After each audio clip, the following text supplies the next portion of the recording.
All right. In this lecture, I'm going to talk about transition state theory. So we've seen throughout this class that the rate constant for a chemical reaction follows an Arrhenius equation. And the way that we've stated that Arrhenius equation is that the rate constant is equal to a pre-exponential term or frequency factor, which we have labeled A, times an exponential term. In this expression, this A here is the frequency factor, and then this E, this is the activation energy, so delta E act. We've also seen it written as the activation enthalpy. Basically, though, what we have here is some sort of energetic barrier that has to be overcome for the reaction to occur, and then the frequency factor is basically the number of opportunities where, if that energy is overcome, a reaction could happen. So when we looked at frequency factors, we saw that one way to quantify the frequency factor is to use transition state theory. In transition state theory, we are basically writing the rate constant as being equal to this kBt over h term times the exponential of the change in free energy going from reactants to transition state, and that's actually the negative change in free energy divided by this kBt term. And we said that we could expand this out to, if we take the enthalpic and entropic contributions to free energy, that this is what we get. And if we simplify that down, we get we recover our prefactor times our exponential term. So this is where our Arrhenius form comes from, and in this case, our prefactor is going to be equal to this kBt over h times the change in entropy going from reactants to transition state divided by kB. We also said in this notation, when we use the dagger symbol, what we're saying is that we are taking a difference between the transition state and the reactants. So in other words, we are modeling the process of reactants goes to transition state, and I'm going to abbreviate transition state as TS. So that's often done using the dagger symbol. It is also, the double dagger symbol is also used. These are kind of used interchangeably, but when you see that, that's what that means. All right, so how does this equation come about? So this is essentially the rate constant that we use under the transition state theory model. Where does that come about?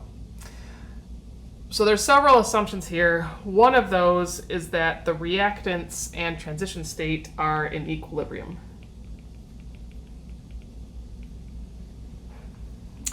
So to model this, let's write a hypothetical reaction. So we could write, for example, reactants go back and forth to transition state, and then transition state goes to products. What we're saying here is that the reactants and transition state, this is actually an equilibrated reaction. So the net rate for the reactants to transition state part is equal to 0 because the forward and reverse rates are equal. However, once the transition state is formed, if it doesn't go back to reactants, then it forms products, and that is irreversible. So once products are formed, they cannot convert back to the transition state. So when we're saying this, we make the assumptions that this is an equilibrium and this is irreversible.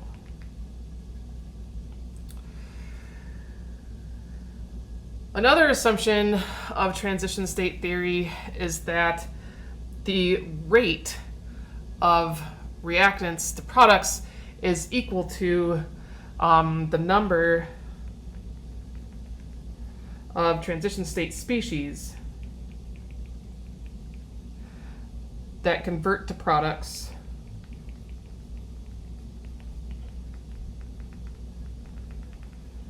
within the period of a molecular vibration.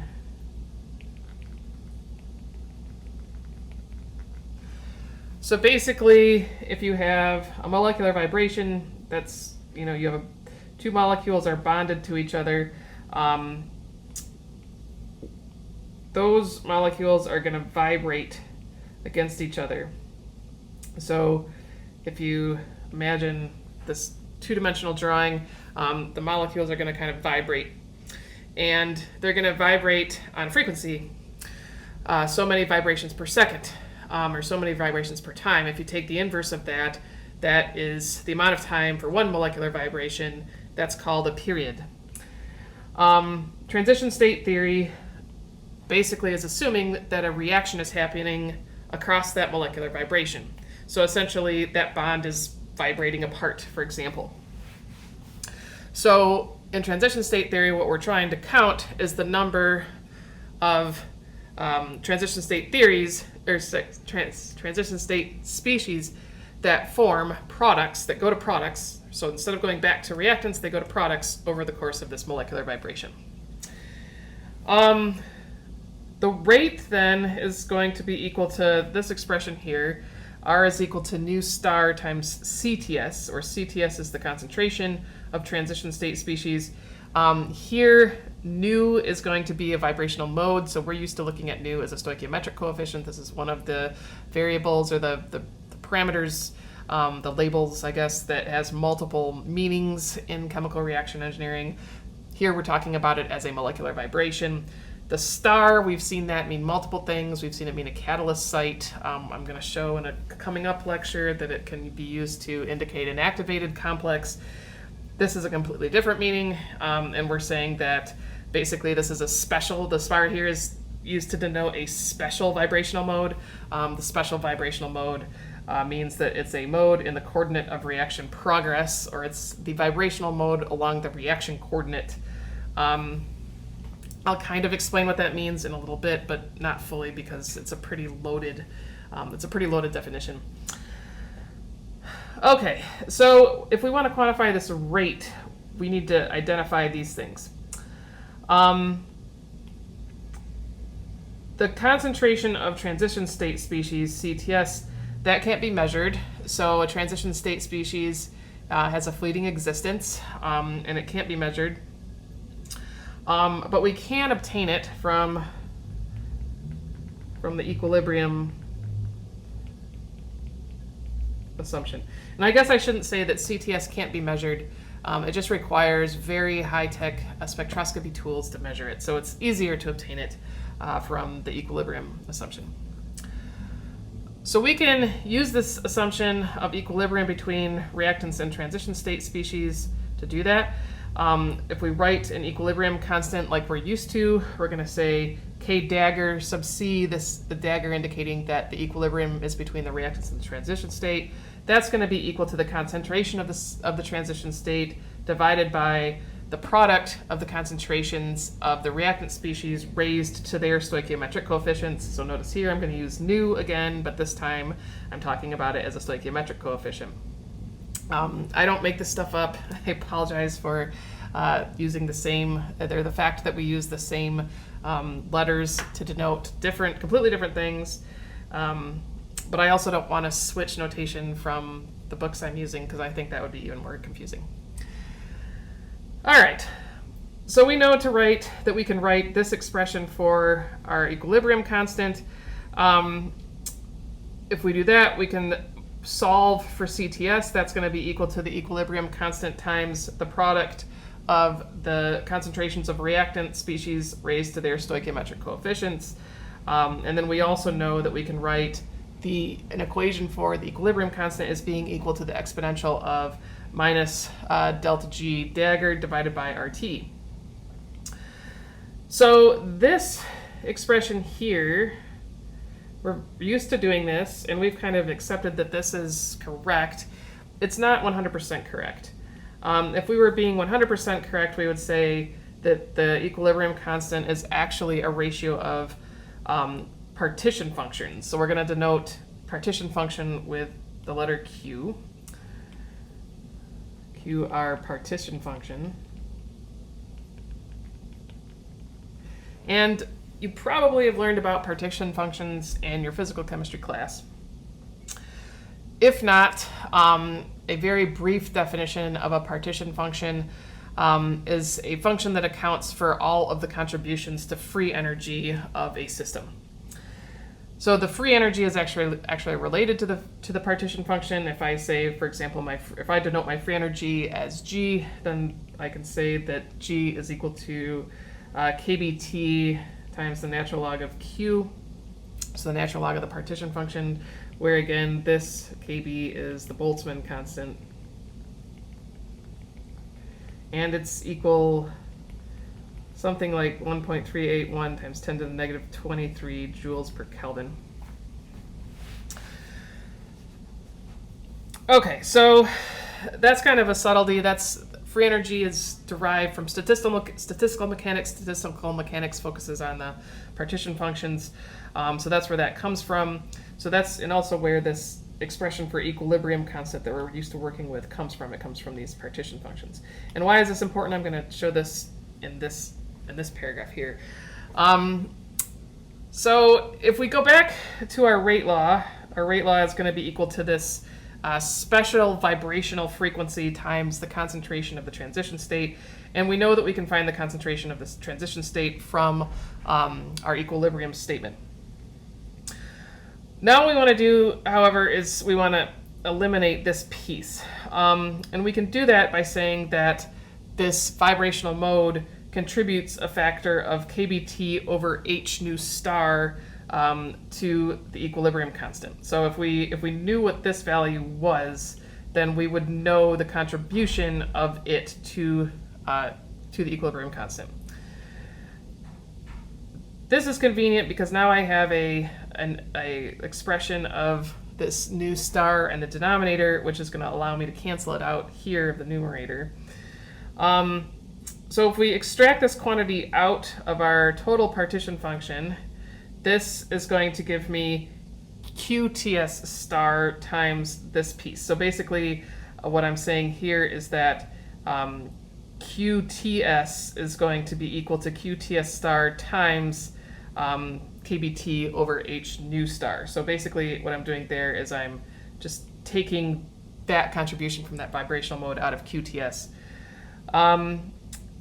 If I do that, then I can, and I also make the assumption that this vibrational mode results from the breaking or forming of a relatively weak bond, then what I can say is that the free energy of the transition state is approximately equal to the free energy of the transition state without the contribution from this vibrational mode. So this, whenever I have a star here, I've basically pulled out the contribution from that vibrational mode.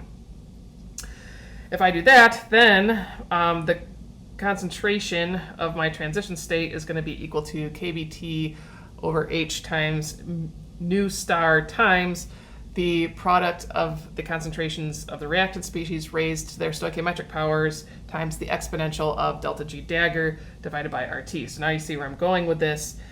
That then says that my rate, if I substitute that in, is going to be equal to kBT over h. That's where that factor comes from, times the exponential of minus delta G dagger over RT times my function of concentration.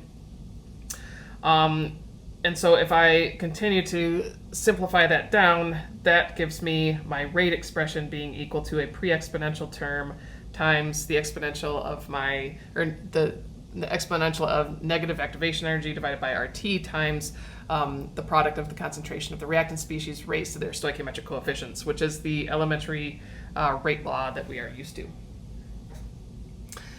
Okay, so that's a lot of discussion to talk about where that comes from. Basically, what we're trying to do there is use transition state theory to mold an expression into the Arrhenius rate equation that we're used to. All right, so we do that. What about this piece? So we talked the other day about where the pre-exponential term comes from, but what about delta E act? So we've seen that delta E act comes from the difference in energy between the transition state and reactant. So if we draw out an energy diagram, and now I can call this a reaction coordinate.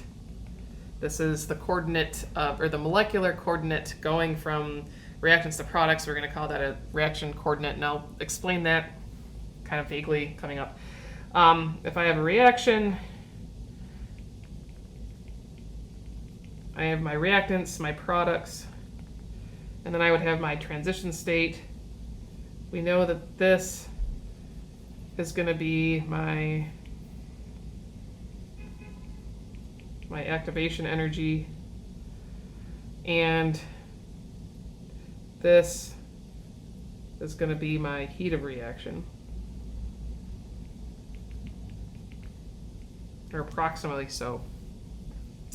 Technically, this is going to be the electronic potential energy. So if I talk about, and if we want to look at this further, if I want to look at internal energy, that is equal to electronic potential energy plus vibrational energy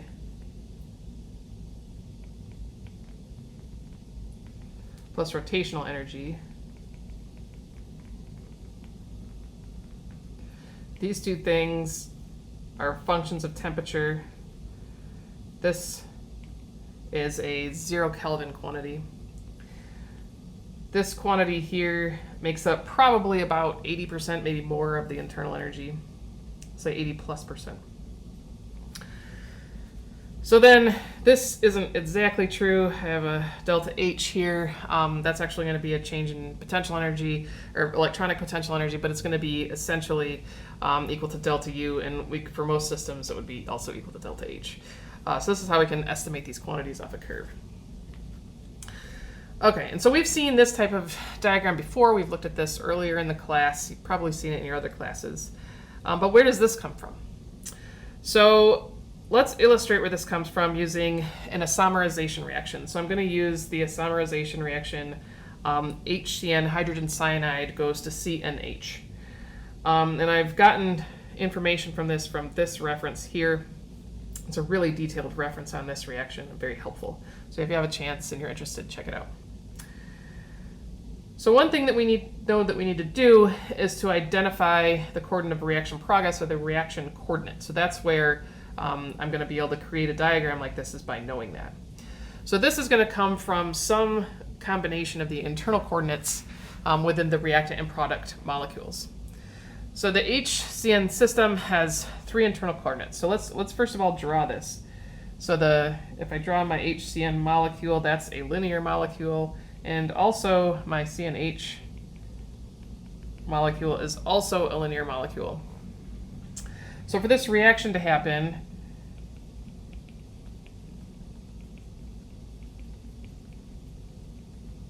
the H is passed from carbon to nitrogen. So essentially what happens there, you have your CN, and this hydrogen starts to rotate around. So if I draw kind of at an intermediate location, it starts to rotate around. I have some angle within my complex. So that's going to give me one internal degree of freedom. Another is going to be the distance, and actually I'm going to denote that with an R. The distance between the carbon and the hydrogen. And then another could be the distance between the carbon and the nitrogen. So I have 3 internal degrees of freedom. I have my angle, I have RCH, and I have RCN.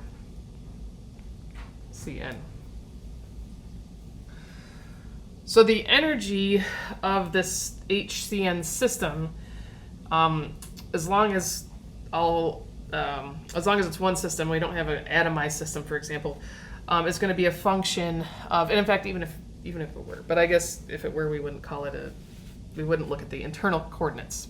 So anyways, that's an aside. The energy of this system is going to be a function of these 3 quantities. And so the people in this reference here have done a lot of very nice calculations to quantify the molecular energy based on these different quantities. So, for example, in this plot is a plot of the energy. The energy is the bar graph versus the value of the angle and the value of RCH. These particular calculations are done at a fixed value of RCN. RCN is fixed at at the optimal value for that distance. So in this bar graph, in this heat map, the red regions are the energies are more negative, and in the blue regions, the energies are more positive. So basically, if I am a molecule, or if I'm going to convert from one of these species to another, what I want to do is find a pathway that minimizes my energy. And I'm going to start out probably here at my lowest energy. At this energy, I have a relatively low value of RCH, and I have a linear molecule. My next lowest energy is going to be down here. At this location, I have a large value of RCH, and probably that's because I have a lower value of RCN. In fact, I know that I have that because, and you see here I have a angle of 0. So if I go here and I'm talking about I guess it would be, so I'm going to take my NCH angle, NCH, so here I have a 180 degree angle, and here I have a 0 degree angle. So if I come over here, that's where my angle is, and then I see here that my RCH distance goes from just over 2 to just over 4. So this right here is going to be my HCN species. This right here is going to be my C and H species. And I should say that this right here is not identically equal to my HCN species due to the fact that the bond between C and N is fixed at some value. So this is not perfect, but it's going to give us an illustration. All right, so what is the pathway that I want to take? There's lots of pathways I could take. I basically just have to get from here to here. So if I wanted to take a linear route, I would do that. That's a linear route. If I do that, though, I'm going to go to some pretty high energy regions. So I'm going to go out here into this region where the energy is going to be relatively pretty high. And I don't want to do that. So instead, I'm going to take a pathway through here. So I'm going to try and minimize my energy as I go. This is called the minimum energy pathway.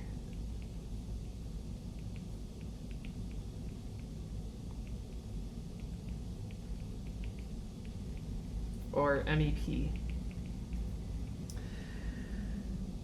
If I were to draw this now in 2D, if I were to project this in 2D,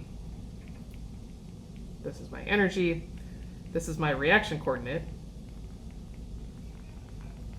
My reaction coordinate is along the minimum energy pathway, so I'm basically following along this. We see how it's a combination of, in this case, the angle as well as RCH. It's not one or the other, it's a combination of both of them. And if I was to draw this out, this reaction actually looks like it's going in backwards. So my products are actually higher in energy. So this is going to be my HCN, this is going to be my CNH, and this is going to be my transition state.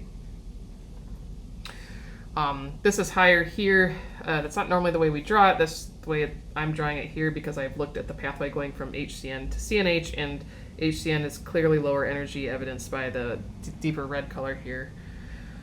I'm just using this as an illustration of a minimum energy pathway, so it's totally fine to write it that way.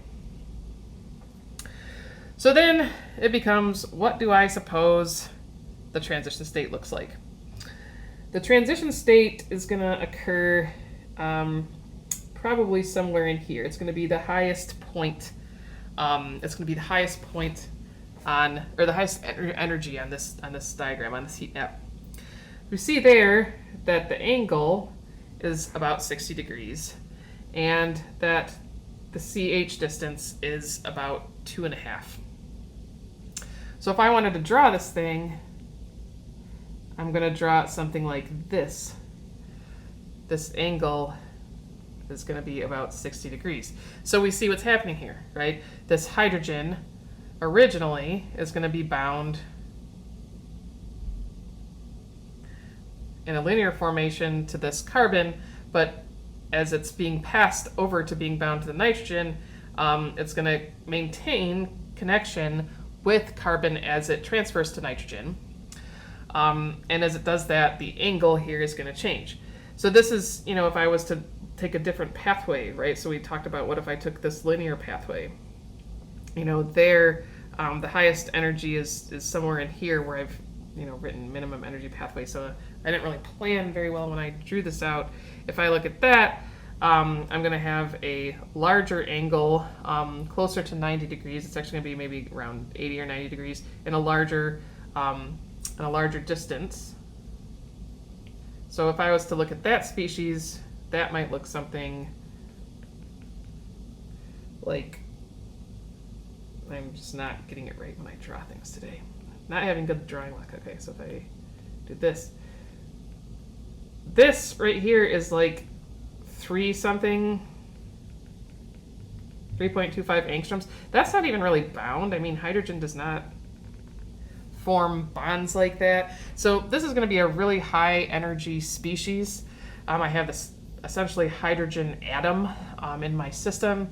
It's going to be a radical species. It's going to be a very unstable species. So this is not a not an energetically favorable pathway to take, and because of that, the system doesn't take that pathway. It's going to find the lowest energy route from reactants to products. To do that, it is going to have to go over an energy barrier, but it's going to find the lowest energy way to do that. And we still see that that's pretty high. If I look at the energy difference there, this is a blurry picture. The scale is in EV or electron volts. If you take a value of EV and you multiply it by 100, you approximately get a kilojoules per mole value. This here, I'm looking at values of about 1.6 EV. That's about 160 kilojoules per mole. That's still huge. Now consider if I was looking at something, where my transition state was maybe here, that's going to give me a much larger difference of about 4 EVs or 400 kilojoules per mole. That is a activation barrier that that's never going to be surpassed, right? It doesn't matter how hot, it's not going to go that way. And like we said, the reason for that is because you'd have to heat the system up so hot that essentially that hydrogen atom vibrates off and atomizes. So now you have cyanide and hydrogen atoms, and that's going to be a pretty unstable system. Okay, so let's actually write this down. So let's say here,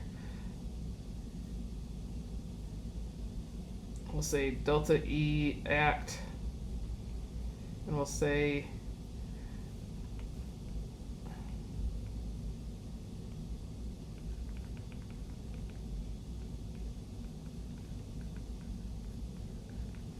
approximately 160 kilojoules per mole. And in the next lecture, we'll use the WebMO server and see if we can actually use quantum mechanics to calculate that quantity.